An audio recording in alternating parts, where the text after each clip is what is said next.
Hi everyone, it's Becky here. So today we are heading to Fort Langley in the suburban area of the Greater Vancouver area. It's about an hour drive from my home. And Fort Langley is a little village area, part of the city of Langley. This is the Heritage Community Hall and some shop fronts. There are also a lot of cafes and restaurants around this area, passing by this Republica cafe. So I didn't decide to order anything from here because outside is too hot to sit and sketch. So I decided to sit on this shaded area of Glover Street, which is the main street of Fort Langley. So that's my urban sketch at Gastown yesterday. So I'm going to recharge my Sailor's fountain pen with Noodler's ink. The ink color is brown number 41. So this is the very first step that I took for this urban sketch. And the car on the bottom to show proportion. And the trees are really beautiful and elegant in Fort Langley, and they are very necessary in my urban sketches. So I just drew the trunk and the major branches of this tree on the left side. And this line showing the curb.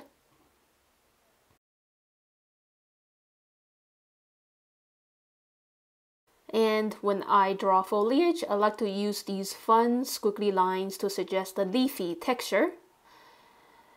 And adding the windows and the sign for the store, the lower floor window panels.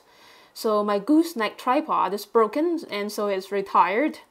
And I ordered a new gooseneck tripod on Amazon. It's coming soon. So my filming this time using a regular tripod was not successful because most of the time my hand is covering the drawing and I can't see what I'm doing. So I had to trim a lot of parts off. But at least I hope this is a more concise tutorial video compared to time-lapse. Yeah, and also it's a nice memory of my day for myself in Fort Langley on the first day of August 2024. So now I'm drawing the ladies on the other side of the street.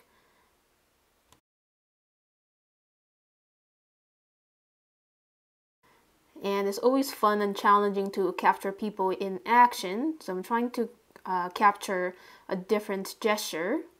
For the second lady over here, all of them are wearing shorts because it's a very hot day today on the first day of August.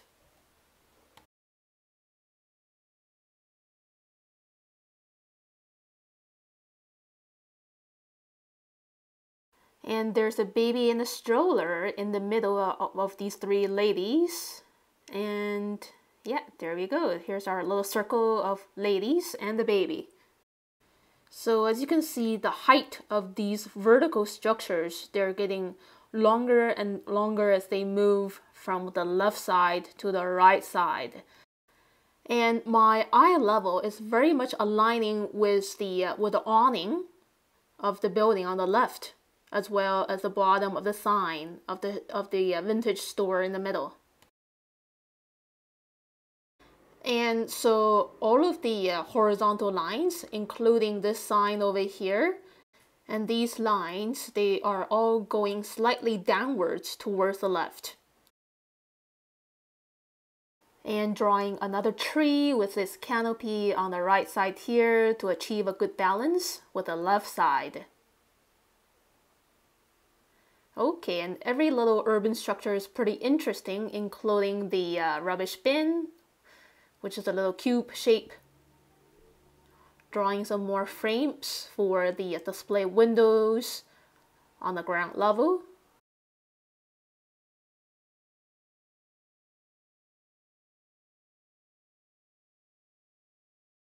And drawing one flower basket with beautiful pansies in there. And these vertical bars dividing the windows into even smaller units. And I want to shade in some of the window panel areas with solid brown ink, just to show that there's really a space behind these windows, the interior. And another little flower basket.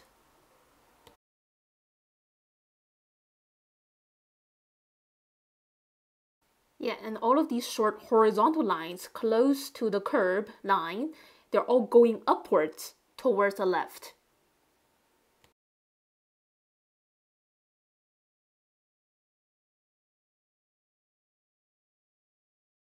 So there are a lot of vintage signs close to these windows, like Coca-Cola sign and other commercial stuff from the past.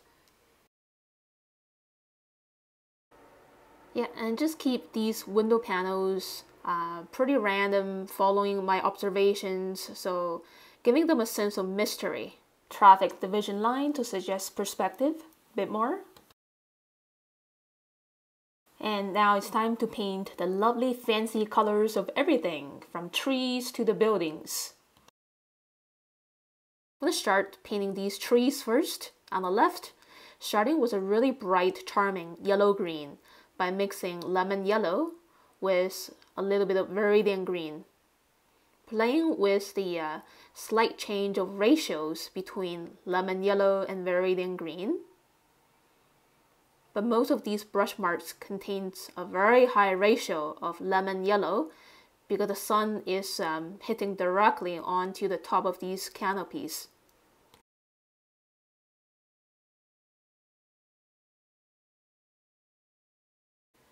Yeah, so even though I'm using a palette containing 24 colors, I don't think I'm gonna use all of the 24 colors in one painting.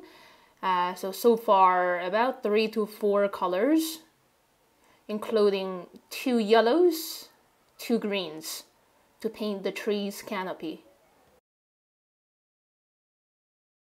And I think it's pretty easy to achieve color harmony if we use limited numbers of colors.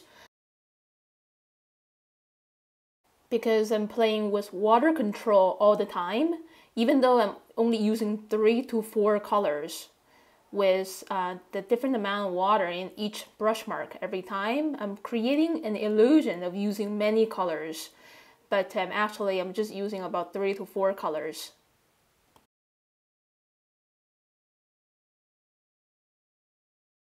And for the exterior of this building here, I'm mixing Naples yellow with some leftover green. It's a very mellow yellow-green color.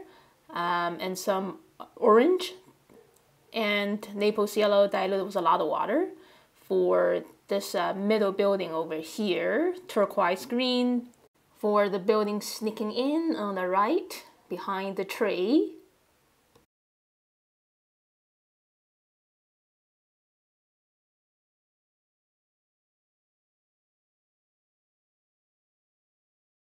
And then a little bit diluted blue for the little awning here for the middle building. Now I want to paint this tree on the right hand side, starting with yellow green for the beautiful illuminated part, and then blending on some viridian green for the bottom half of the canopy. And now I'm mixing a very dark shade of green by mixing burnt sienna into viridian green for the lower branches there that are shaded. Okay, so now I want to paint the sun-kissed street using a very diluted yellow ochre. So if you observe very carefully, the color of the street on a bright sunny day is no longer a cold gray. There's actually a nice warm film of yellow.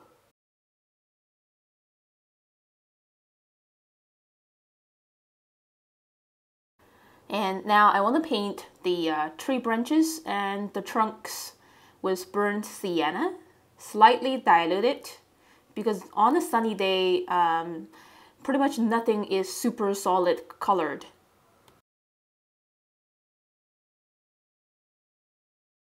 Same for the turquoise green awning there. It's a slightly diluted turquoise green.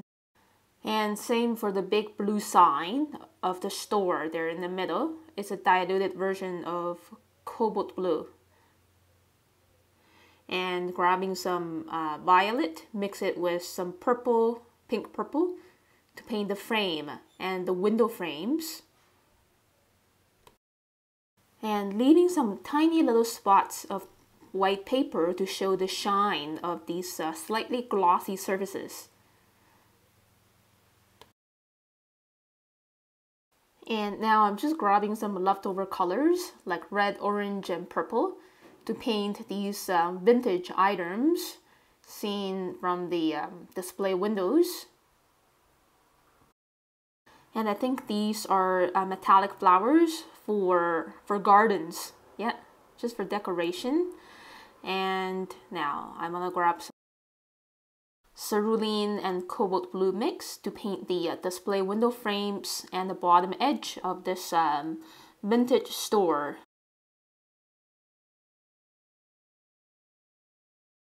And now it's time to paint the crosswalk with the colors of the rainbow: red, yellow, orange.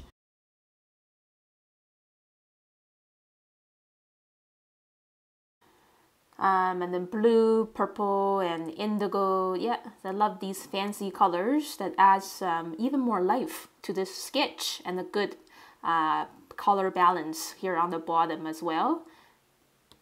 The street area is pretty plain without much colors, so it's nice to have this rainbow sidewalk. Using burnt sienna to paint these brown areas of the sidewalk. A lot of fancy colors to see in Fort Langley. Adding some more heavier greens for the bottom parts of the trees' canopies. And then painting these people's outfits, mostly those echoing fancy colors like red and blue.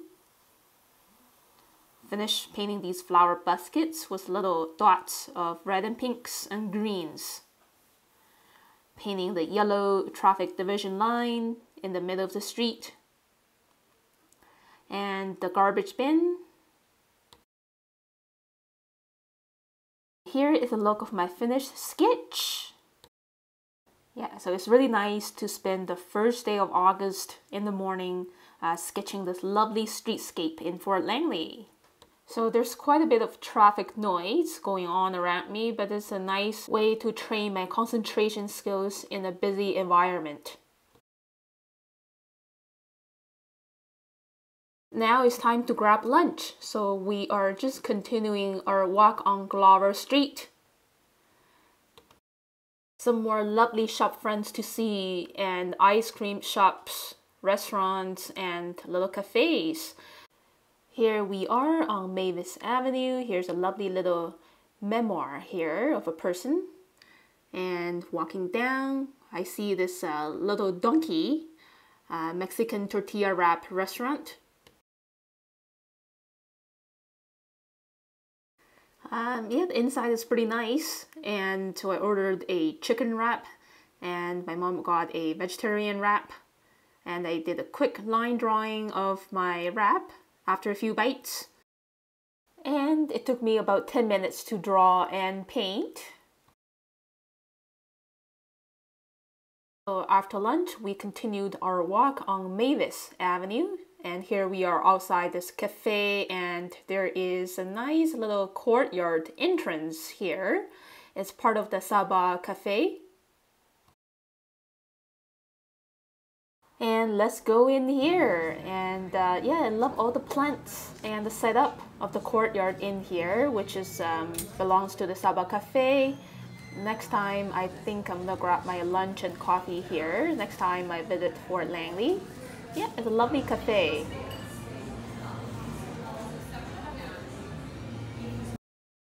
So I ordered a cup of vanilla latte and did a quick 5-minute sketch.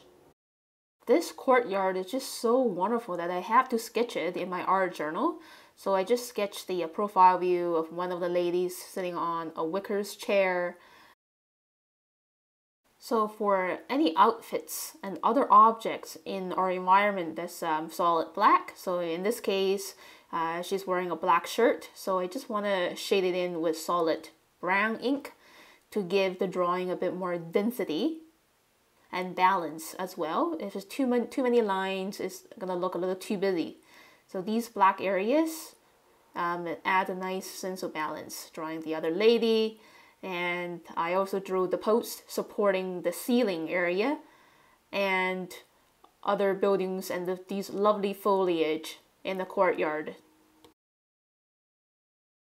And this flower trellis here is really adorable. So I drew the crisscross lines and the little leaves on there. So I'm using diluted lemon yellow mixed with yellow ochre for kind of like an underpainting for my little sketch to show the warm sunshine streaming down into the courtyard. Skin color, orange red, diluted with a lot of water. And for these leafy greens, I'm starting off with bright yellow green, which is mostly lemon yellow, mixed with a little bit of lime green. Yeah, so the tops of these little shrubs are illuminated by the sun. Some pure viridian green to blend in, wet into wet, preserving the top edge shiny yellow green. Yeah, and same for this plant here closer to me. Just some pure viridian green. I just love the gradient, the simple gradient of two color values here. Using burnt sienna with a little bit of red mix in it. So the color value throughout the post is not exactly the same because the sunlight is bouncing onto mostly the middle part of these posts. So these brown posts are not absolutely solid brown.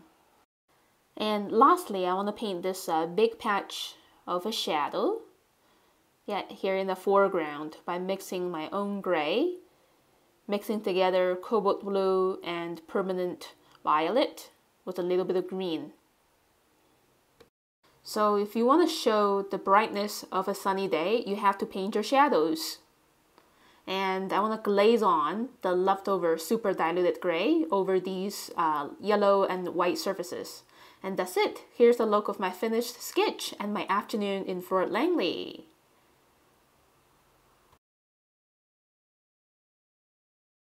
Yeah, so a lot of visual attractions here in the village of Fort Langley. Beautiful flowers.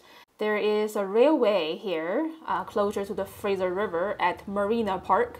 It's actually very, very hot down here. So we decided to just stroll around the central area of Fort Langley Village. And I love these vintage stuff. So it's time to get ice cream. There's a little ice cream shop on the corner of Mavis and Glover Street. Here I'm going in. So here we got a pineapple flavored fresh ice cream from the machine. And that's the Wendell's bookstore and cafe that I sketched last year when I was in Fort Langley. The little train station, lots of beautiful fancy flower baskets.